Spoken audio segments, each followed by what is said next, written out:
जय श्री राम, जय हनुमान, जय माँ सीता। तो हेलो फैमिली, कैसे हो आप सब? बढ़िया एकदम। तो मैथ्स की आरडी लाइब्रेरी नंबर 13 में आपका स्वागत है। तो रूल नंबर 32 हम लोग देखते हैं क्या है। जैसे देखो, एक ट्राइंगल है हमारा ABC, इसमें O हमारा ऑर्थो सेंटर और C हमारा सर्कम सेंटर, और कोई आपसे कह दे कि एंगल BA। तो भाई रूल नंबर 33 हमारा क्या कहता है, ध्यान सुनना। रूल नंबर 33 कहता है कि ABC में O हमारा ऑर्थो सेंटर है। ऑर्थो सेंटर का तो पता ही है कि वो अपने अपोजिट में 90 डिग्री डालेगा। तो AD लाइन बनी BC पर, CF लाइन बनी AB पर, और BE लाइन बनी AC पर। तो इसका मतलब ये हुआ कि अगर हमें इसकी लेंथ को निकालनी है तो AO into OD is equal to BO into OE is equal to OF into OC। ठीक है, याद रखना इस बात को। ये एक मेथड है क्वेश्चंस को सॉल्व करने का, याद रखोगे तो फायदे में रहोगे। ठीक है, चलते हैं रूल नंबर 34 पर। और ध्यान सुनना, रूल नंबर 34 कोई ट्रिक नहीं है, क्वेश्चन आएगा उसमें ये कॉन्सेप्ट याद रखना है। थोड़ा पेचीदा है, इसलिए इसको मैंने रूल में पोर कर दिया। ठीक है, देखते हैं रूल नंबर 34। ठीक है, देखो भाई, रूल नंबर 34 में क्या है कि जैसे लेट वी टेक एक ट्रायंगल है PQR। अब अगर मैं कहूँ कि मुझे इसका ऑर्थो सेंटर बताना है, क्या बताना है? Ortho centre. तो इसका मतलब P से हम परपेंडिकुलर लाइन डालेंगे QR पर, तो N पॉइंट तो PN बना, ऐसे ही QM, ऐसे ही LR। अब हमें क्वेश्चन में क्या गिवन था कि एंगल OMN की वैल्यू 24 डिग्री और OLM की वैल्यू 20 डिग्री। तो आप हमें बताओ कि एंगल MQL की वैल्यू, क्या एंगल MQL की वैल्यू दिख रहा है ना? ठीक है, तो क्या करेंगे? तो देखो, इसमें हम ना क्या करेंगे, डायमीटर। क्योंकि देखो, जब एक ऑर्थो सेंटर बनेगा तो इसका मतलब क्या है? इसका मतलब तो यही है ना कि उसके कॉर्नर को ही तो टच करके लाइन जाके दूसरी अपोजिट साइड में परपेंडिकुलर गिरेगी। तो अगर हम PMNQ में ध्यान से देखो, PMNQ इस वाले अगर सर्कल में देखें तो इसका डायमीटर क्या है? QM। क्या है डायमीटर? QM। तो अगर QM डायमीटर है तो उसके नीचे देखो एक लाइन क्या है हमारी? QN। क्या है? QN। अब देखो QNM या QMN का जो एंगल है वही सेम QPN का भी हो जाएगा। तो इस वजह से ये जो 24 डिग्री हुआ वही 24 डिग्री यहाँ शिफ्ट हो जाएगा। ऐसे ही अब अगर मैं कहूँ कि सर्कल RMLQ में, किसमें? RMLQ में। अब देखो, एक्चुअल में तो हमको ये थीटा बताना था, तो हम किसी तरह से अगर RMLQ वाला एंगल लेंगे तो ये कितना दिया है, ध्यान से देखो। तो देखो भाई, सर्कल RMLQ में अगर हम ध्यान से देखें तो RMLQ का जो सर्कल बनाया मैंने उसमें हमें क्या गिवन है भैया? उसमें हमें ध्यान से देखो, तो अगर मैं QR को रेफरेंस ले लूँ तो RLM का जो एंगल है करेजा सेम वही एंगल हमारा बनेगा। किसका? वही एंगल हमारा बन जाएगा इसका भी। तो अब अगर ध्यान से देखो तो हम ये बोल सकते हैं कि ये जो एंगल 90 था तो ये क्या हो जाएगा? 20 प्लस थीटा। क्यों 20 प्लस थीटा हो जाएगा? देखो, एक्चुअल में बात ऐसी है, ध्यान समझना। ऊपर वाला जो हमारा फिगर था उसमें 20 डिग्री दिया था, देखो ये देखो। तो हमारा ये क्या हो जाएगा? 20 प्लस थीटा, ये 90 और ये 24, थीटा की वैल्यू आ जाएगी 46। क्या आ जाएगी? 46। ठीक है, देखो नीचे वाला 20 कैसे है मैं आपको बताता हूँ। जो हमारा एंगल है ध्यान से देखो, MN जो डायमीटर एक आर्क है, तो MLO और MQN ये दोनों एक ही से बने हैं, इसलिए 20, तो ये भी 20 और उसको थीटा मान लीजिए, 20 प्लस थीटा होगा। ठीक है, तो भाई आगे हम लोग देखते हैं रूल नंबर 35। और रूल नंबर 35 में जैसे कि आपको सामने फिगर दिख भी रहा है, तो ध्यान से देखो अगर, तो जैसा कि साइड हमारा ट्रायंगल हमारा ABC है, जिसमें से एक पॉइंट ए है, एक पॉइंट बी है, एक पॉइंट सी है।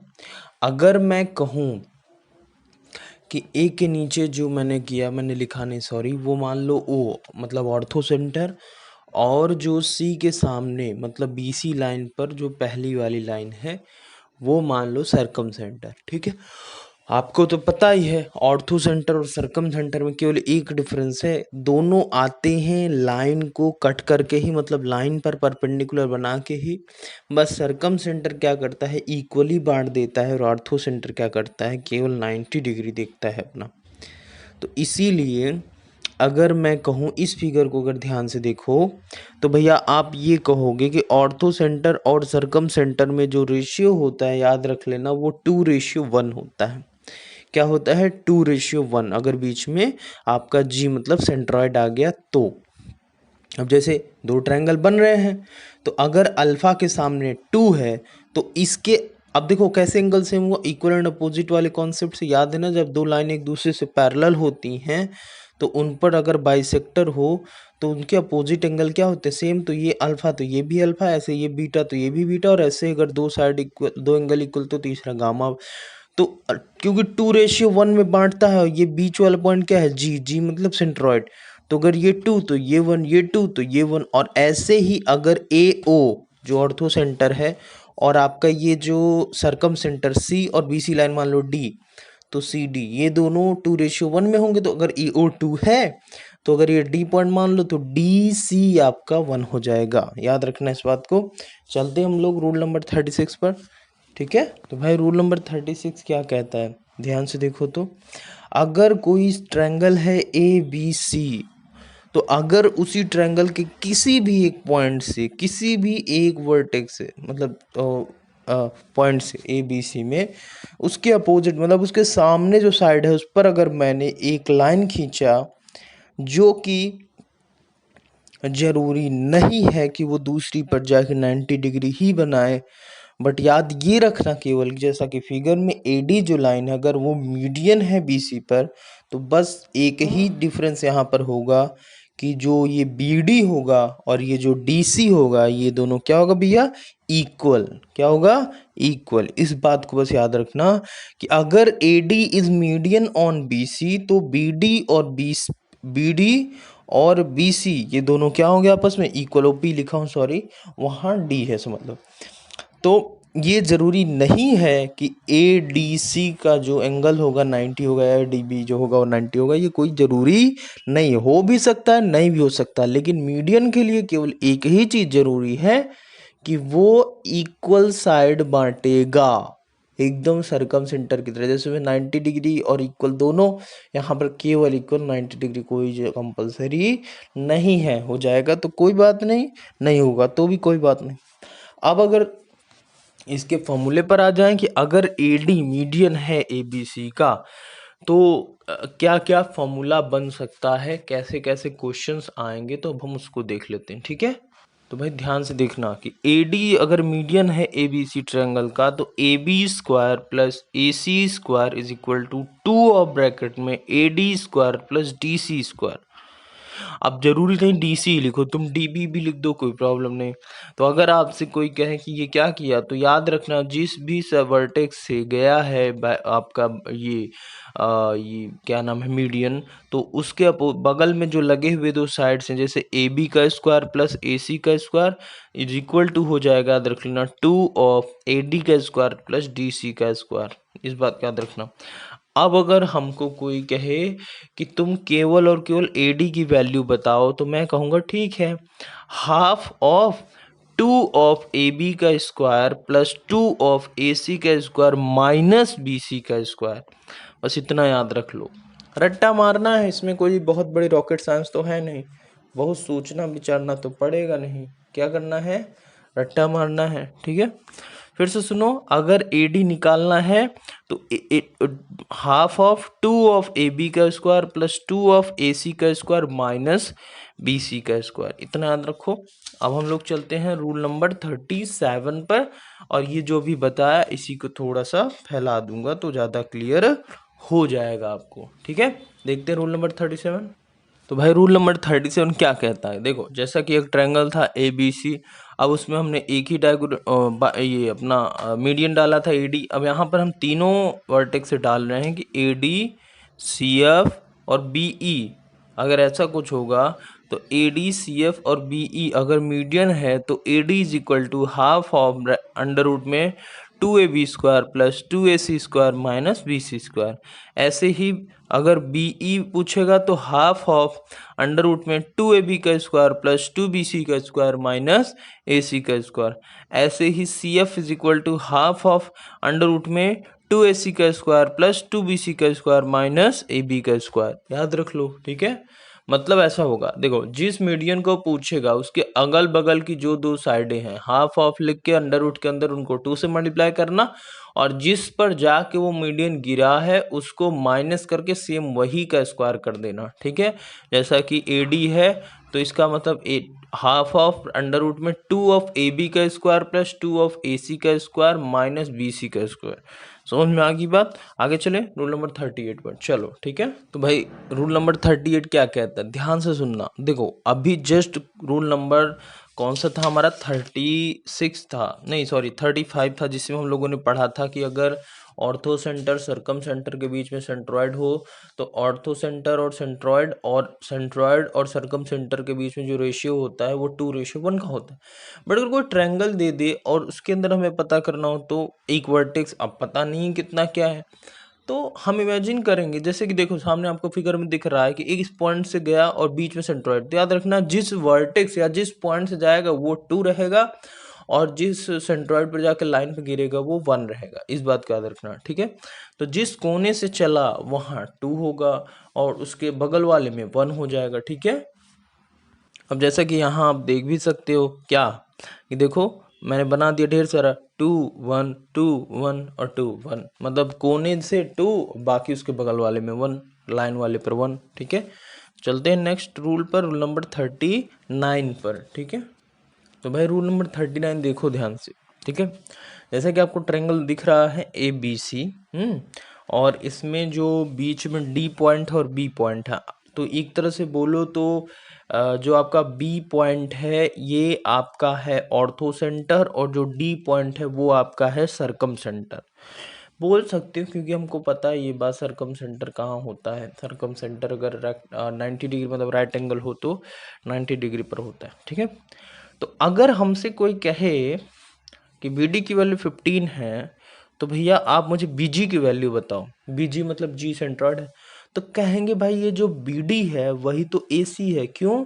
क्योंकि BD जो आएगा वो रेडियस आएगा और हमको पता है कि D क्या है आपका, D आपका सर्कम सेंटर है और सर्कम सेंटर का रेडियस जो होगा वो AC भी होगा वही BD भी सॉरी रेडियस कह दिया, और डायमीटर जो होगा देखो भाई फिर से मैं समझाता हूँ। B पॉइंट जो है वो हमारा होगा ऑर्थो सेंटर, D पॉइंट जो है वो सर्कम सेंटर। अब आपको पता ही है कि ABC को टच करता हुआ सर्कल बनेगा उसका सेंटर D होगा, सर्कम सेंटर। तो ये जो DC या AD है यही रेडियस है। हमको पता है कि जो हमारा AD AC है उसका हाफ कर देंगे तो DC, और यही DC ही तो DB भी होगा और यही DB रेडियस ही तो होगा। तो मतलब 15 को हाफ करेंगे तो वही आ जाएगा BD।